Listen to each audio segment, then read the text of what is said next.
Hey students, welcome back to my channel Achieve Success Coaching. I am Rakhi. Here we are continue with our last chapter, some basic concepts of macroeconomics of class 12th. So let's get started. So students, हमने last class में हमने some basic concepts of macroeconomics start करा था, तो उसका आज हम करने वाले हैं पार्ट 2। और पार्ट 2 में हम क्या क्या पढ़ेंगे, इनकम के बारे में। इनकम के 2 पार्ट्स कौन कौन से हैं और NFIA, clear, and net investment and gross investment and depreciation etcetera. Okay, so first of all we are read about income. Our income is divided into 2 parts: transfer income and your factor income. Factor income is your earning concept and your transfer income is your receipt concept.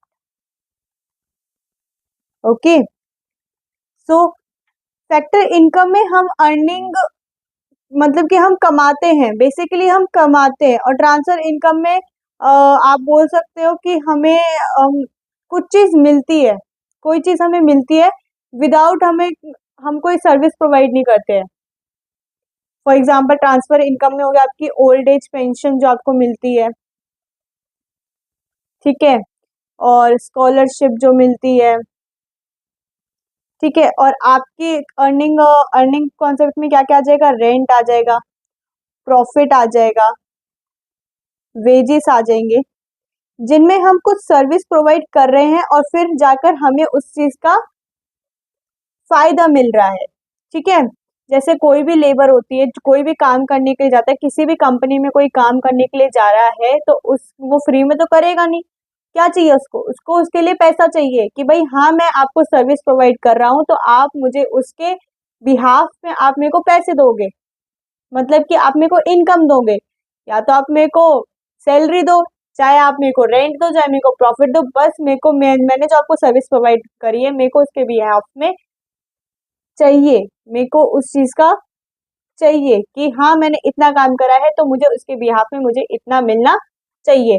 और transfer income में क्या होता है, जिनमें हम कोई service provide ना करके हमें वो बैठे बैठे सब कुछ चीजें मिल जाती हैं। जैसे पॉकेट मनी हो गई है, घर में आपके पेरेंट्स आपके पापा आपको बोलते होंगे कि भाई आप तुम्हारी 1 मंथ की पॉकेट मनी इतनी है, आप उनको कोई सर्विस प्रोवाइड कर रहे हो नहीं, वो क्या दे रहे हैं आपको, 1 मंथ की पॉकेट मनी दे रहे हैं, ठीक है, आपके यूज के लिए, without being service providing to them. Okay, so यहाँ पर आ जाते हैं, it refers to income receive by factor production for rendering factor services for the production process. Okay, and इसमें क्या आ जाती है आपकी, इसमें आपकी इंक्लूड होती है नेशनल इनकम, इसके अंदर नेशनल इनकम इंक्लूड नहीं होती है, ठीक है। इसमें आपको मैंने एग्जांपल बता दिया है कि रेंट, वेजेस, प्रॉफिट, ये आपकी क्या है, फैक्टर इनकम के एग्जांपल है। और old age pension, scholarship and your pocket money is your example of transfer income. Now students, going to the next topic, net income from abroad और net factor income from abroad. So what is the difference between the factor income from abroad and factor income paid abroad? ठीक है, हमें उसमें से कितना बचता है जब हम किसी चीज को अब्रॉड भेज देते हैं, या फिर मतलब कि हमें कुछ अब्रॉड से मिल रहा है और हम कुछ अब्रॉड में कुछ भेज रहे हैं, ठीक है। तो बेसिकली हमें उसका डिफरेंस, मतलब कि हमें उसमें से उनका माइनस करके हमें कितना प्रॉफिट मिल रहा है, बेसिकली हमें कितना प्रॉफिट मिल रहा है उस चीज को कटने वटने के बाद। अब तो फॉर एग्जांपल मैं आपके डेली लाइफ पे बेस ले लेती हूँ, अब आपके पास से 100 रुपए आपको मिले, ठीक है, तो आपने क्या करा, 50 रुपए आपने किसी मतलब कि आपने नोटबुक ले ली, ठीक है, और 30 रुपीज का आपने पेन ले लिया, तो आपके पास कितना बचा, ₹20 बचे। तो हमने क्या करा, उन दोनों का डिफरेंस निकाल के हमारे पास कितना बचा, ₹20 बचा हमारा टोटल, कि भाई हाँ मेरे पास इतनी बचत आई, मैंने उसको जब मतलब कि खर्च कर दिया। ठीक है, तो इसी का मतलब हमारा नेट इनकम फ्रॉम अब्रॉड है। ठीक है, तो अब हम देखते हैं इसमें कि फैक्टर इनकम फ्रॉम अब्रॉड और फैक्टर इनकम पेड अब्रॉड क्या है। Now students, factor income from abroad. अब फैक्टर इनकम फ्रॉम अब्रॉड, कुछ तो आपके माइंड में कुछ तो इमेजिन हो रहा होगा कि भाई इनकम फ्रॉम अब्रॉड मतलब कि बाहर से इनकम आ रही है, अब्रॉड से इनकम आ रही है ना। तो the factor income earn by normal residents of our country who are temporarily residing abroad और are working outside our domestic territory.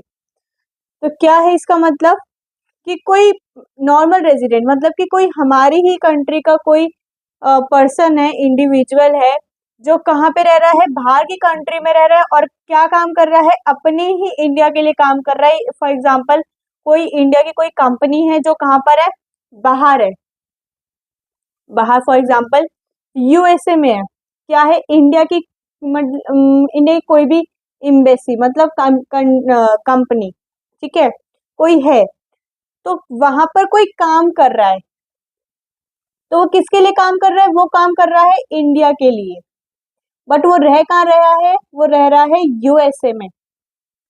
ठीक है, तो क्या होगा, वो इनकम फ्रॉम अब्रॉड मतलब कि वो इनकम कहाँ से आ रही है, अब्रॉड से आ रही है। क्यों, क्योंकि वहां पे क्या थी, इंडियन एम्बेसी थी। यहाँ पे मैंने एक एग्जांपल दिया है आपको, profit earn by Indian bank from its branches abroad, मतलब कि अब्रॉड में कोई ब्रांच है और वहां से वो पैसा कमा रहा है। ठीक है, ये आगे आपको इतना समझ में। अब आता है factor income paid to abroad.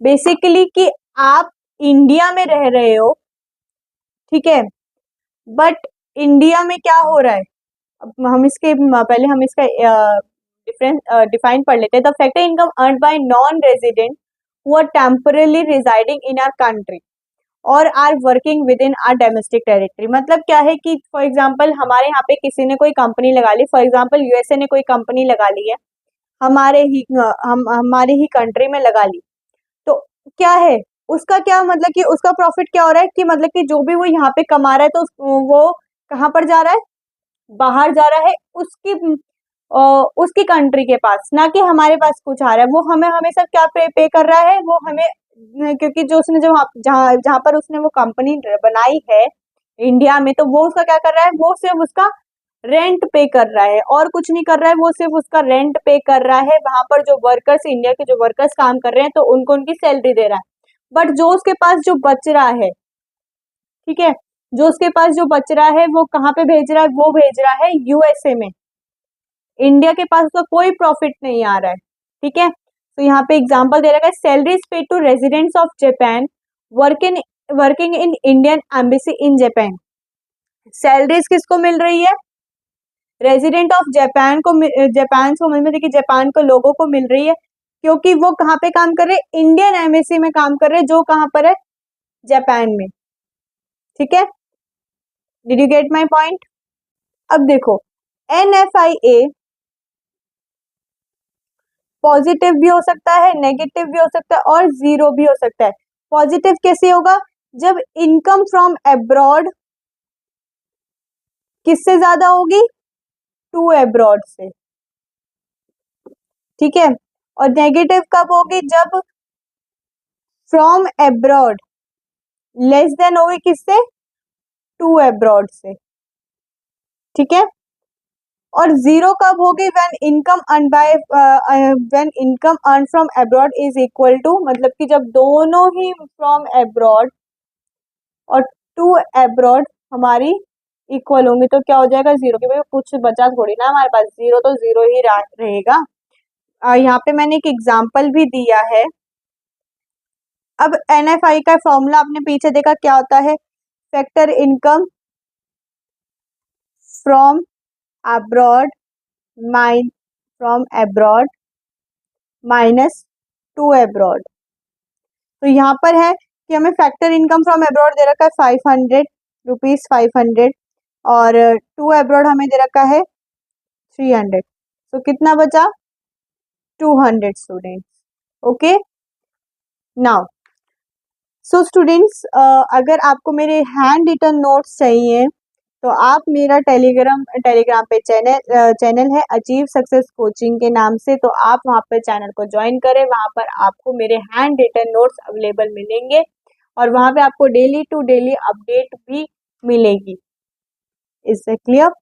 सो अगर आपको मेरी ऐसी और वीडियोस चाहिए और नोट्स चाहिए किसी चैप्टर से रिलेटेड तो आप मेरे को कमेंट सेक्शन में ज़रूर बताएं और मेरी वीडियो को लाइक शेयर कमेंट और सब्सक्राइब करें। सब्सक्राइब के बेल वाले आइकन को मत भूलना क्योंकि मेरी जो नई वीडियो होगी तो आपके पास उसका नोटिफिकेशन आ जाएगा। ओके स्टूडेंट्स, तो नेक्स्ट टॉपिक है हमारा नेट इनडायरेक्ट टैक्सेस। अब हमारा नेट इनडायरेक्ट टैक्सेस क्या है? तो नेट इनडायरेक्ट टैक्सेस को निकालने का फॉर्मूला है हमारा indirect taxes minus subsidies. Subsidies आपको मतलब पता होगा, छूट देना किसी भी चीज पर, ठीक है। इनडायरेक्ट टैक्सेस क्या होते हैं? जो गवर्नमेंट किस पर लगाती है? गुड्स एंड सर्विसेज पे। किस पर? गुड्स एंड सर्विसेज पर और प्रोडक्शन पर। किस पर? प्रोडक्शन पर। For example GST, goods and services tax. So indirect tax basically क्या है कि जो हम गवर्नमेंट को डायरेक्ट टैक्स नहीं देते हैं। इनडायरेक्ट टैक्स का वो मतलब है जो हम गवर्नमेंट को डायरेक्ट पे नहीं करते हैं। मतलब कि पहले हम किसी मजे से हमने मार्केट से मतलब कि कुछ लिया, घर का कुछ सामान लिया, तो पहले हम जीएसटी किसको दे रहे हैं? दुकान वाले को।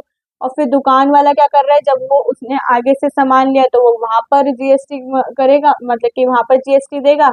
तो वो जीएसटी दोनों की जो मिलाकर फिर वो किसके पास जाएगी? गवर्नमेंट के पास जाएगी। इतना समझ में आया? तो इनडायरेक्ट टैक्स का ये मतलब है जिनको हम जिनका क्या होता है, जो किस पे लगाए जाते हैं? गुड्स एंड सर्विसेज पर और प्रोडक्शन पर। Production and sale of good and services, it refers to those taxes which are imposed by the government on production and sales of goods and services. Is that clear?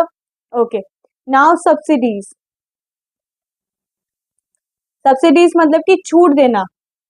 मतलब कि अगर आप लोग कपड़े लेने भी जाते हो तो आपको छूट मिलती है ना कि भाई हाँ इसका 500 रुपीज है, इस पर 10% डिस्काउंट हो रहा है, तो आपका टोटल इतना हुआ है। तो मतलब कि क्या दे रहा है? उस पर वो हमें डिस्काउंट दे रहा है, हमें उस पर छूट दे रहा है कि वो इतनी महंगी चीज है और हमें इतने कम दाम पे मिल रही है। तो उसको क्या बोलते हैं? हम सब्सिडीज बोलते हैं। जैसे हमें एलपीजी सिलेंडर जो मिलता है वो हमें उसके पूरे प्राइस पे नहीं मिलता है, उसका रेट कम हो जाता है, ठीक है। वो हमेशा ही कम रेट पर मिला जाता है।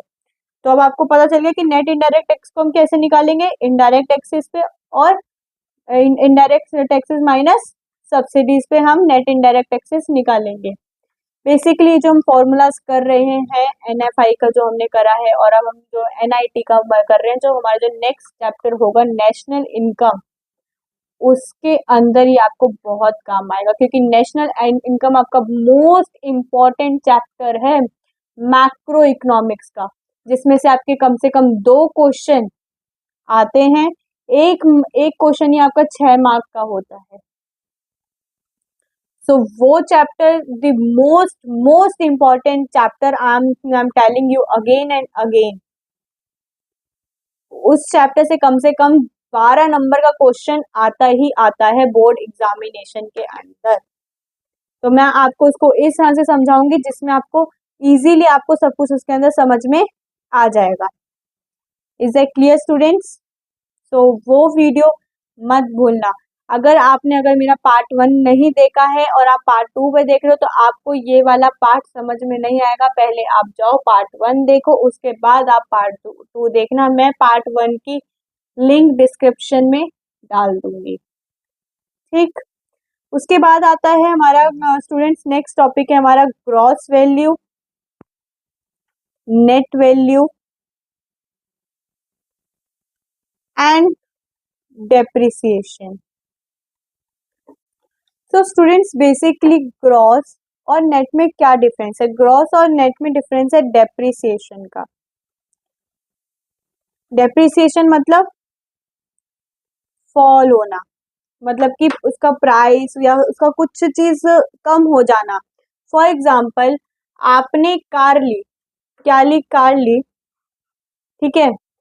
टू टू मंथ्स बाद, मतलब कि 2 महीने के बाद आप उसको क्या कर रहे हो? रीसेल कर रहे हो, ठीक है। क्या कर रहे हो? आप उसको रीसेल कर रहे हो। तो बेसिकली क्या होगा? उसका डिमांड जो होगा, उसकी जब हमने खरीदी 10 लाख रुपए की कार, क्या कोई 2 महीने बाद उसको 10 लाख रुपए की 10 लाख रुपए में तो नहीं लेगा ना? क्यों क्यों नहीं लेगा? क्योंकि भाई वो तो सेकंड हैंड हो गई। तुमने चाहे उसको 1 महीना चलाया, तुमने 1 हफ्ता चलाया हो, बट कार तो कार है, सेकंड हैंड तो सेकंड हैंड है, चलाई तो है ना तुमने। ऐसा तो नहीं है कि खड़ी हुई थी या तुमने कंपनी में खड़ी कर रखी थी, तुमने चलाई तो सही ना, है ना? तो इसी का मतलब क्या है? डेप्रिसिएशन मतलब कि fall in passage of time भी है इसके अंदर, ठीक है। उसके बाद ये तो हो गया हमारा इन दोनों का डिफरेंस, कि इन दोनों के डिफरेंस में डेप्रिसिएशन की, इनका बेसिकली क्या है कि ग्रॉस और नेट के बीच का डिफरेंस क्या है? डेप्रिसिएशन, ठीक है। तो ग्रॉस वैल्यू को निकालने के हम ग्रॉस को निकालने के लिए हम क्या करते हैं? नेट वैल्यू प्लस डेप्रिसिएशन, और नेट वैल्यू को निकालने के लिए हम क्या करेंगे? Gross minus depreciation. आपको इसका एग्जैक्ट मीनिंग जब पता चलेगा जब आप इनके न्यूमेरिकल्स करोगे। कौन से वाले चैप्टर में? नेशनल इनकम में, जहां पर ये जितने भी हम फॉर्मूलाज अभी पढ़ रहे हैं वो वहां पर अप्लाई होंगे। इसमें भी और भी फॉर्मूलाज ऐड ऑन होंगे जब हम चैप्टर 3 करेंगे, ठीक है। डेप्रिसिएशन के किन 3 रीजन से वो फॉल होता है, मतलब कि उसका फिक्स एसेट बनता है? Fall in the value of fixed asset. तो फर्स्ट क्या होगा? Normal wear and tier.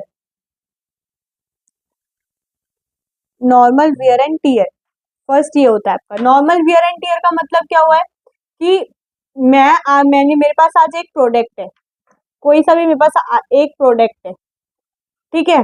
कोई भी प्रोडक्ट है, मैं उसको यूज कर रही हूँ। मैंने उसके बिहाफ पे एक दूसरा प्रोडक्ट भी खरीद के रख लिया, ठीक है। तो किसकी वैल्यू सबसे ज्यादा होगी? कौन सबसे ज्यादा सही होगा? जो मैंने खरीदा है उसी की तो वैल्यू होगी, वही तो अच्छा होगा। मैंने खरीदा है क्योंकि जो फर्स्ट प्रोडक्ट है मैं उसको क्या कर रही हूँ? यूज कर रही हूँ, और सेकेंड वाला सील्ड पैक है, रखा हुआ है, ठीक है। नेक्स्ट आता है आपका पैसेज ऑफ टाइम। अभी मैंने बताया था कि कार है, कार ले ली है, अब तुम उसको बेच रहे हो, उसमें कुछ ना कुछ, अभी देखो, चलो कार को छोड़ो, ब्लैक बोर्ड है, ब्लैक बोर्ड माने स्मार्ट बोर्ड है, हमारे पास है, बट उसकी वैल्यू कभी ना कभी तो गिरेगी, कभी ना कभी तो उसके अंदर कुछ खराबी आएगी ना। वो 6 महीने से चल गया है, बट कुछ टाइम बाद उसके अंदर कभी बोलेंगे कि इसके अंदर सॉफ्टवेयर डलेगा, या फिर इसकी एमबी फुल हो गई है, इसको कम करनी पड़ेगी, कुछ ना कुछ तो प्रॉब्लम आएगी ना। वो वैसे का वैसे ही तो कोई चीज नहीं रहती है ना, हर किसी चीज में चेंजेस होते हैं। तो उसका क्या मतलब हुआ? Passage of time.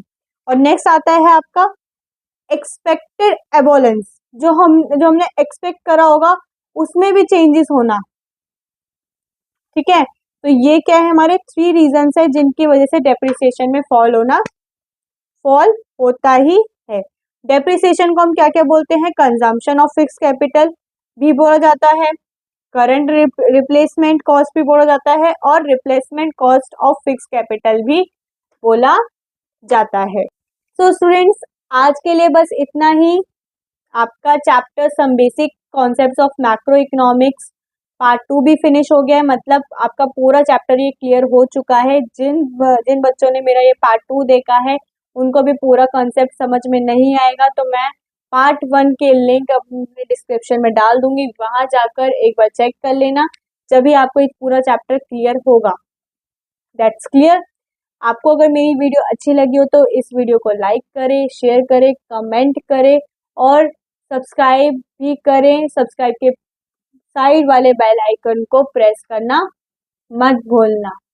Okay, so bye bye students.